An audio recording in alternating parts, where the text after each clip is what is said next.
Buenas tardes.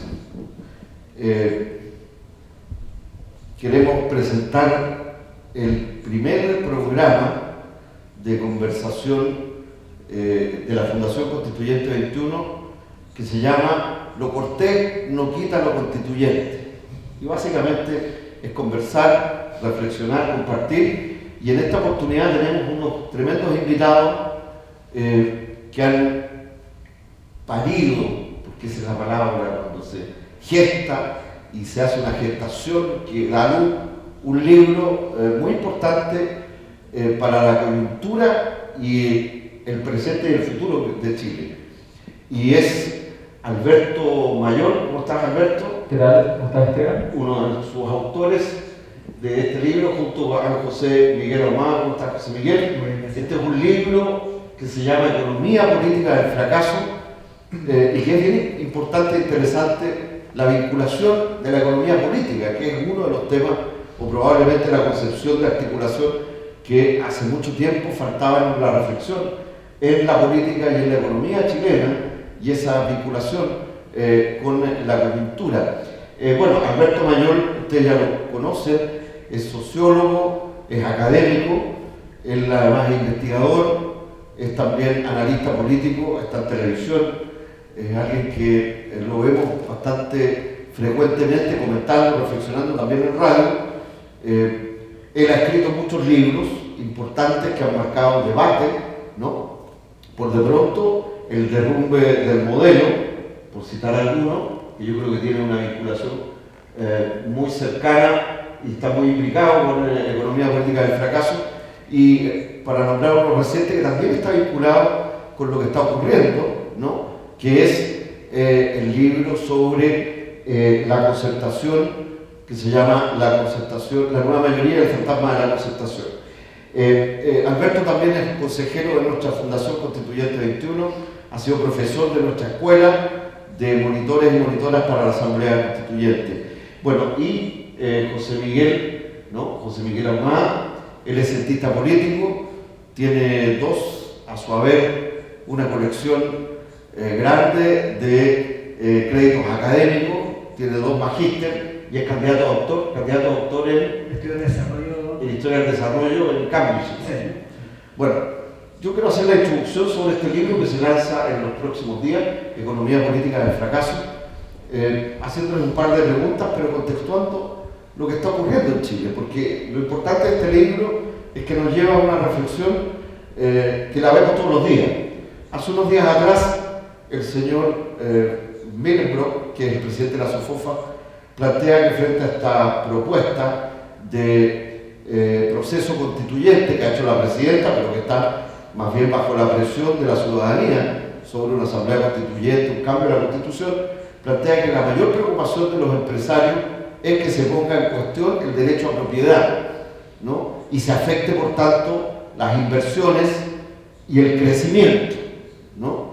Luego tenemos al nuevo ministro de Hacienda, el ministro Valdés, que dice que la política ha contaminado la economía y por lo tanto que hay que sedimentar las bases de reformas, pero con fortalecimiento económico y por lo tanto graduarlas.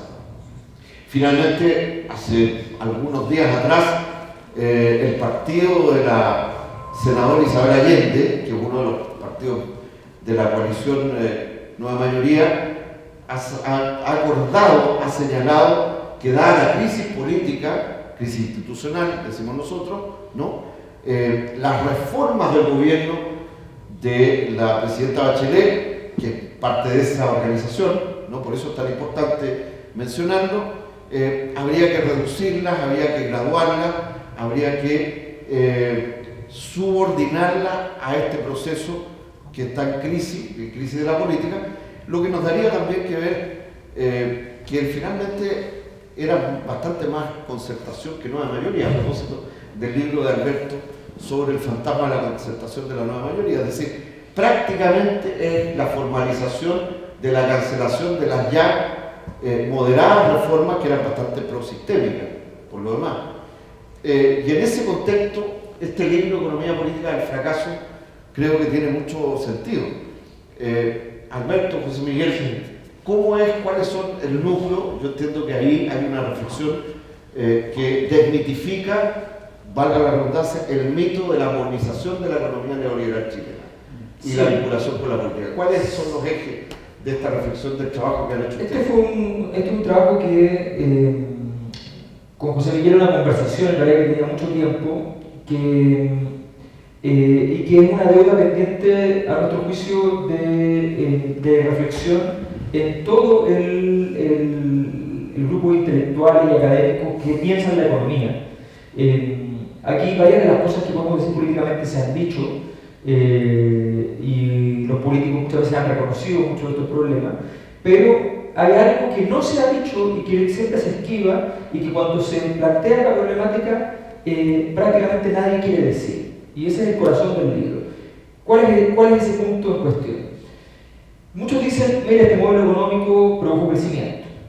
Muchos agregan, este modelo económico produjo desigualdad y tiene varios defectos y no es capaz de generar pensiones y tiene problemas correlacionados con la salud, con la educación. Y incluso los más críticos del sistema político dicen, bueno, hay que reconocer todos esos problemas que tiene este modelo y hay que hacer modificaciones a ello. Entonces nosotros dijimos, bueno, la pregunta fundamental que hay que hacerse no es simplemente si el modelo hace o no hace cosas, sino si acaso el elemento que podría tener como virtud fundamental es real o no. Es decir, si el modelo tiene una excusa, la única excusa que podría ser es que logró modernizar la economía, que fue el proyecto de Pinochet, las 7 modernizaciones, ¿no? Ese proyecto de modernización supuesta de la economía chilena, prácticamente todos los políticos y prácticamente todos los intelectuales que están vivos dicen que efectivamente fue exitoso. Dicen que el modelo tiene muchas dificultades, muchos errores, muchos problemas, pero ese aspecto que es central es verdadero. Se modernizó la economía. O sea, insisten en seguir edificando esa reforma sobre la base de ese modelo. Exacto, la consecuencia política entonces es obvia, o sea, hay que seguir edificando sobre aquello. Nuestro argumento es, uno, el modelo económico neoliberal en Chile no modernizó la economía, y dos, si hay algo de modernización en todo esto, es un discurso político que se inyectó desde la política a la economía. A la economía se le inyectó un discurso político que permitía sostener ese argumento.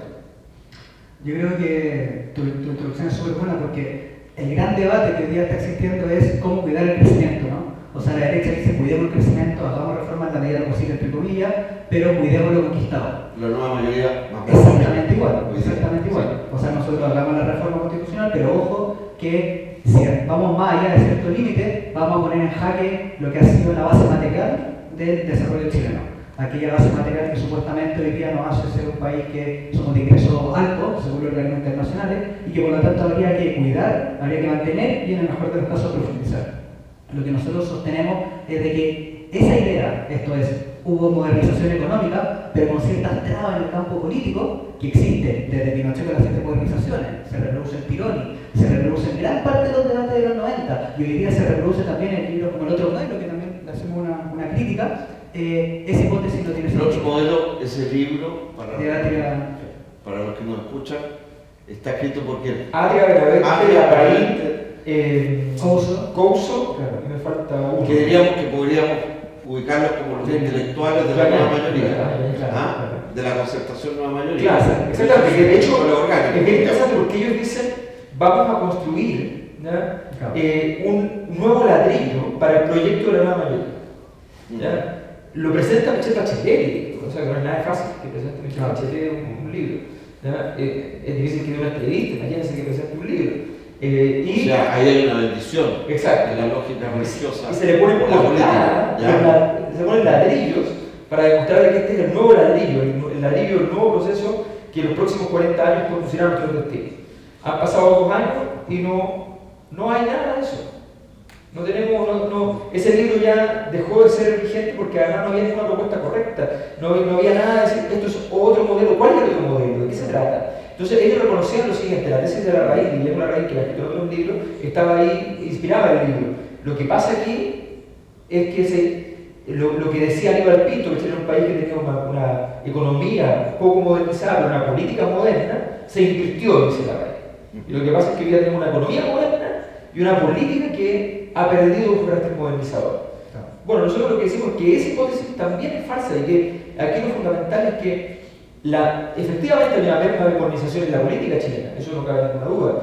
La crisis institucional es el reflejo de ello, pero que en gran medida tiene que ver con la irrupción de elementos no modernos en nuestra economía, una economía totalmente rentista, financiarizada, a partir de criterios de ausencia de producción.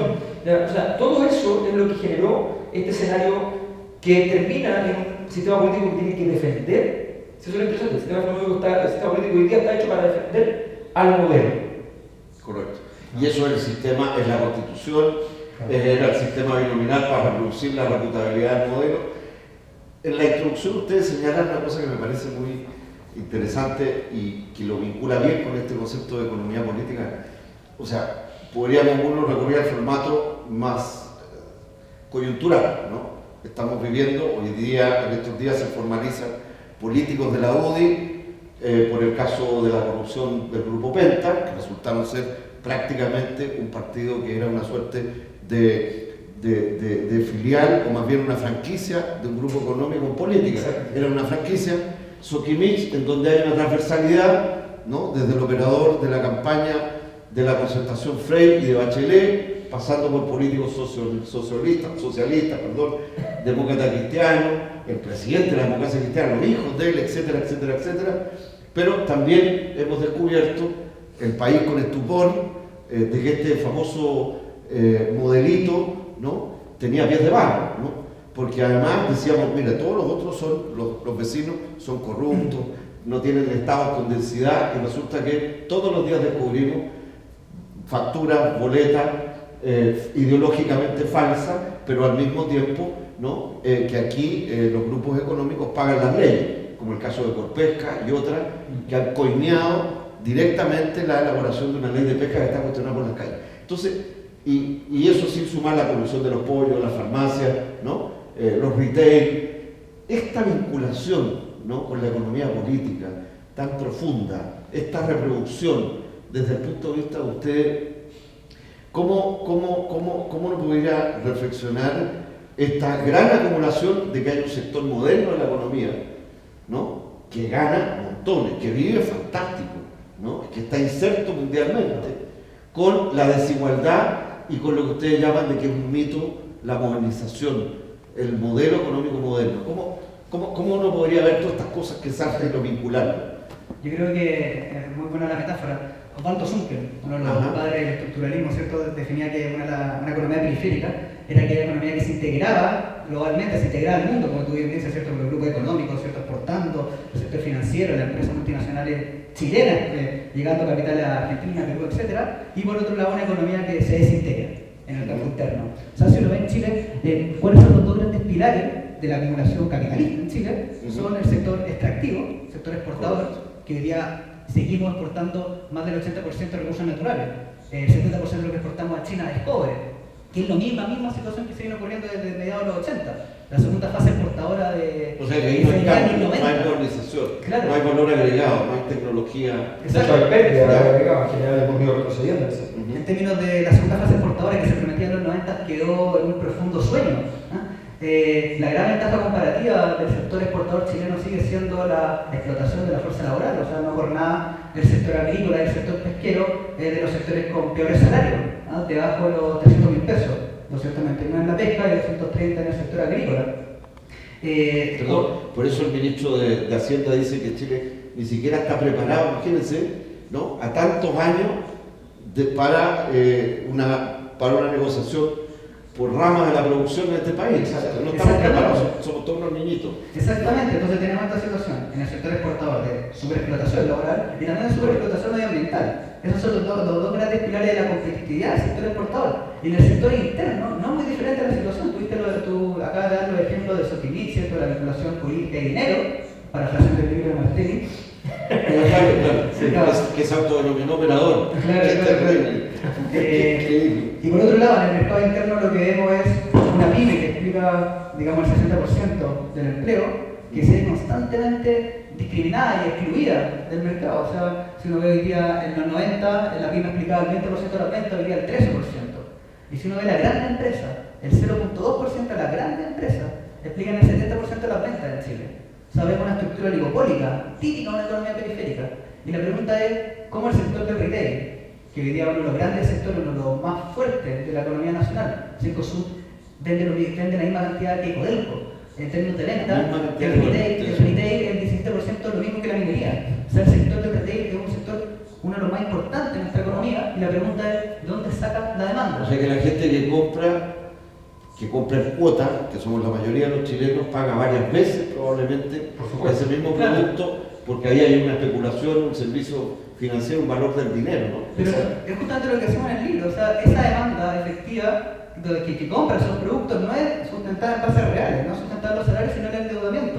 No por nada, ITES el año pasado tuvo más ganancias cobrándole los intereses de sus tarjetas que de las propias ventas. O la Polar que renegocia sin que la gente lo sepa. Exacto. Claro, tú tienes una estructura que básicamente, claro, como bien describe José Miguel, tiene un pilar que es no pagar en el fondo el costo medioambiental, o estar subvencionado en la práctica por el Estado, no pagar donde eso son leyes y normas que facilitan la lógica de la acción del capital. Y durante mucho tiempo, ahora ya no, durante mucho tiempo son prácticas incluso del sistema judicial que permitía cosas que hoy día ya no permite, felizmente. ¿Ya? Pero eso le ha costado a la Corte Suprema, que los acusan de que por lo menos son traidores de la patria por estar entonces haciendo cumplir la ley tal como era originalmente. Se han ganado varias editoriales del Mercurio. Los supremasos, claro. Correcto. Bueno, tenemos lo siguiente, que no se pagan los salarios correspondientes, por tanto, y además que se utiliza un elemento que no se señala mucho, es que se utiliza la microempresa como un mecanismo de salarización irreal, o sea, no se les paga los salarios, sino que se contratan microempresas que son muy flexibles, ¿ya? No se les paga ningún derecho social, no se les paga nada, y son personas que están obligadas a trabajar todos los días por el mismo salario, por la misma utilidad que ganarían si tuvieran el salario mínimo. O sea, la vieja historia con otra forma. De la mano obra barata. Pero además, nosotros ¿no? En la portada nosotros agregamos, pusimos todos los ministros de Hacienda relevantes. Ahí están. Y todos los presidentes desde Pinochet hasta Michelle Bachelet en su gobierno anterior. Pero agregamos también, ¿ya? Dos figuras más. Una es José Piñera. Correcto. Que a nuestro juicio es mucho más importante políticamente y económicamente que Sebastián Piñera. Por supuesto. ¿Ya? José Piñera es ingeniero calculista del modelo. Correcto. ¿Ya? Y eso es un pilar fundamental, porque el pilar fundamental del consumo se basa en que los bancos y el retail no tengan riesgo. Y la ausencia de riesgo en gran medida está basada en el sistema de AFP, que les permite tener plata líquida todos los meses de los mismos trabajadores para prestársela a los mismos trabajadores. O sea, la te dan un 7% de rentabilidad, pero te cobran al año 50, 60% de las tarjetas más onerosas, sin contar si no lo llegas a pagar en morosidad. Por lo tanto, ahí tienes un pilar fundamental también y la capacidad de crédito infinito y de generación de capital dentro de las grandes empresas para poder construir, para poder hacer obras, en fin. Todo eso fácilmente elaborado a partir del sistema AFP, que es una máquina formidable, no para producir pensiones, sino que para producir capital, en el fondo. Y agregamos en la portada también a Milton Friedman, que nos parece que es un homenaje también importante de hacerlo, porque aquí hay una cosa que es interesante, que muchos de los que viven de este pilar que les dio Friedman, que les dio José Piñera, después los desconocen y le dan la espalda. Nosotros somos menos traidores que ellos, y decimos, bueno, hagan un homenaje y reconozcan tiene una continuidad perfecta. Que haya una continuidad y sean herederos legítimos, digamos. Veo a Ninat, que fue ministro de Hacienda de uno de los gobiernos de la Concertación, que está vinculado a las AFP, si no me equivoco, ¿no? Sí, así es. O sea, que es cosa de sacarle a cada uno las vinculaciones y son redes impresionantes. Sin duda, recordemos que Foxley le hace un homenaje a Digi, diciendo que fue el que encontró la beta por la cual Chile va a lograr el crecimiento y el desarrollo. El mismo lago. Por supuesto. Entonces, ahí tenemos. La Constitución lleva su firma. Que exactamente. Y tenemos hoy día, y tenemos ahí el J. Isaac, que era el ministro de Michelle Bachelet, de Ricardo Lago. Y resulta que Isaac ahora está a cargo de la reforma más emblemática, que supuestamente tiene que desmercantilizar la educación. Entonces tú dices, bueno, aquí hay una problemática que es bastante. Y la vinculación de esta política económica, esta economía política, con la lógica o los mecanismos de dominación, porque para hacer esto, pagar poco, ¿no? Que la gente se endeude para pagar otras deudas, pero siga consumiendo, Exacto. ¿no? Para que tú le expones y que recupere parte de eso y después lo pones afuera, la AFP, etc. Tiene que haber un modelo y mecanismos de dominación, de castigo y dominación, porque de lo contrario, ¿cuáles son? Es que es ¿Cómo fundamental. se construyó esto en la reflexión? Es que eso es fundamental porque además, un elemento que no hemos dicho, pero que también hemos analizado, es que, porque nosotros nos metemos poco en los casos de corrupción porque nos parecen tan obvios que son casos de no modernización, que los mencionamos y decimos, oye, no vamos a creer que somos modernos cuando estamos en esto, pero hay una cosa que es bien importante. Cuando tienes una economía muy rentista, que es muy eficiente, entre comillas, para lograr producir crecimiento, tiene que haber una capacidad política detrás de eso para sostener el rentismo. O sea, aquí la política cumple un rol decisivo en la economía, porque la única forma de mantener una sociedad rentista que tenga, comillas, desarrollo, muy entre comillas, porque el crecimiento empobrecedor, siguiendo la tradición y esto se dijo más hace 30 o 40 años, esto no es nuevo, pero bueno, ese crecimiento empobrecedor, ¿ya? Resulta que solo puede funcionar cuando tienes un apoyo político para que siga funcionando, y por eso tienes todo el sistema de concesiones que te permite efectivamente a través de un sistema rentista, porque al final es una lógica casi inmobiliaria, tiene un sistema de concesiones. Desde las carreteras hasta los hospitales. O estás preocupado de producir energía, resulta que Chile no tiene problemas de energía domiciliaria, nos dicen Chile se va a quedar a ciega. No es verdad. Los que están con problemas de energía son los que quieren tener las minas en el norte, ¿ya? Y quieren que en vez de poner ellos una central eléctrica al lado que puedan hacerla solar y no hay ningún problema, ¿ya? Quieren que el sistema político les configure un mecanismo para trasladar energía desde el sur hacia el norte lo más barata posible para que ellos puedan producir sin problema. Y se transforma entonces la carretera del agua, la carretera eléctrica, están pensadas para esas empresas. Y nosotros estamos teniendo que subvencionar entonces esa problemática.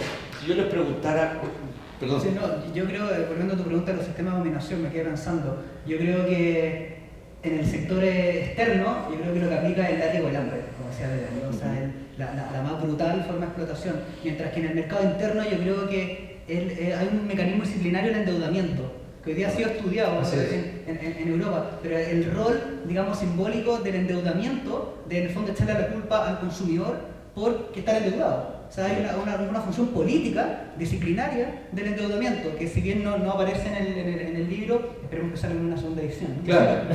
No, claro, y además que hay un punto importante, que efectivamente tiene que ver con el hecho de que se pone, y eso sí está en el libro, un análisis de la subjetividad al respecto. O sea, tratar de entender de que aquí hay un disciplinamiento. O sea, aquí, cuando nosotros tenemos problemas con el monto en la AFP, ¿ya? Nos dicen, pero que usted tiene laguna. Las lagunas son cuando usted está desempleado. Y lo que estos tipos quieren es que cuando usted está desempleado, la poca plata que tiene, o si no tiene, la ponga en la AFP en vez de darle comida a sus hijos. Y te dicen, no, que usted tuvo lagunas, ¿cómo le vamos? Entonces, claro, viene un periodo de recesión, Sí. hay falta de empleo, y tú tienes lagunas y eres culpable de tu falta de pensión. Correcto. Entonces, ese disciplinamiento que habla José Miguel es muy importante en ese sentido. Yo creo que, para sintetizar No, la por respuesta, yo creo que hay dos elementos. Primero, el mecanismo disciplinario en el campo normativo individual, ¿no? Claro. O sea, yo me hago culpable de mi propio endeudamiento, por así decirlo, que sería la función disciplinaria del endeudamiento, y en el plano bien Y común. por tanto tengo que portarme bien y no Exacto. tener lógicas muy asociativas para ser objeto de crédito Exacto, exacto. y de normalidad. Ahí tú ves como, por así decirlo, la propia mercancía cumple su propia legitimidad, ¿no? Digamos, el tema del endeudamiento. Y en el plano colectivo, en el plano de este sistema nos genera bien común, es la idea de modernización. Es la idea de que se ha integrado esta idea de que la economía es una economía que avanza, una economía que es capaz de asegurar la base material para el bienestar sustentable en el largo plazo de los ciudadanos, y por lo tanto hay que cuidarla. Es en el plano, digamos, ideológico, y lo otro en el plano más normativo individual. Yo creo que son dos pilares del sistema de dominación, ¿no? Y una reflexión con una pregunta para ambos, y a propósito justamente de la reflexión del libro que aquí le invitamos a leer por de pronto. Yo agregaría algo más. Yo creo que los tratados de libre comercio, Chile tiene una enormidad de tratados de libre comercio. 150. ¿No? Exactamente, el que más tiene, ¿no? Tienen un rol internacional también en la lógica de la dominación, por cierto, ¿no? Por ejemplo, en la regulación internacional, etcétera, etcétera, pero también en ponernos siempre como argumento, decir, no, pero es que esto ya está acordado, sería muy costoso para Chile salir de esto, etcétera, etcétera, ¿no? Claro. Estamos viéndolo ahora, hay un tratado transpacífico, el TPP, que además nadie lo conoce, y que el Congreso chileno, ¿no? Tiene un rol de buzón, ¿no? O Claro. acepta o rechaza. nadie más tiene idea sobre temas desde que nos van a afectar en materia de medicamentos, patentes, condiciones de la inversión, etc. Entonces, frente a eso, en lo que es esta reflexión, porque creo que es un global, ¿ustedes cómo calificarían este país desde el punto de vista de su economía y la soberanía? Mira lo que les pregunto. ¿Este es un país soberano? ¿Es posible, cuando decimos queremos defender la soberanía en el terreno de la tierra, del agua, de la minería, ¿es soberana esta economía? ¿Chile es un país soberano? Interesante porque es el tema de mi tesis, de hecho. ¿Sí? Tratado de comercio. Efectivamente. Pero interesante, estás trabajando este tema. Sí. Por ejemplo, las políticas industriales que tomó la dictadura en términos del sector forestal y el sector pesquero, digamos, el que construyó el sector pesquero fue Pinochet, o sea, fue el Estado. Todas esas políticas que se utilizaron hoy día están prohibidas por la OMC y están aún más prohibidas por los tratados de libre comercio, particularmente con Estados Unidos. Hoy día Chile no puede implantar controles de capitales. En los 90 Chile tenía este mecanismo de encaje que nos permitía, digamos, protegernos de los flujos del capital financiero.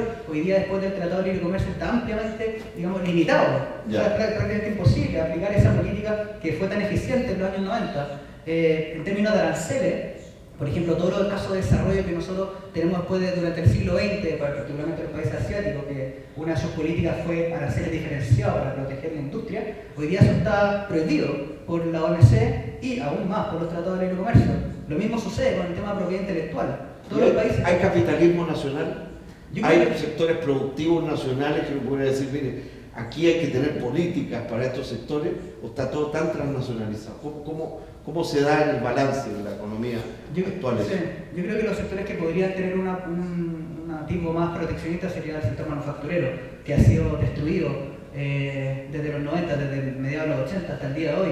De hecho, hay un artículo bien interesante de Asexma que plantea cómo se ha ido desindustrializando el país.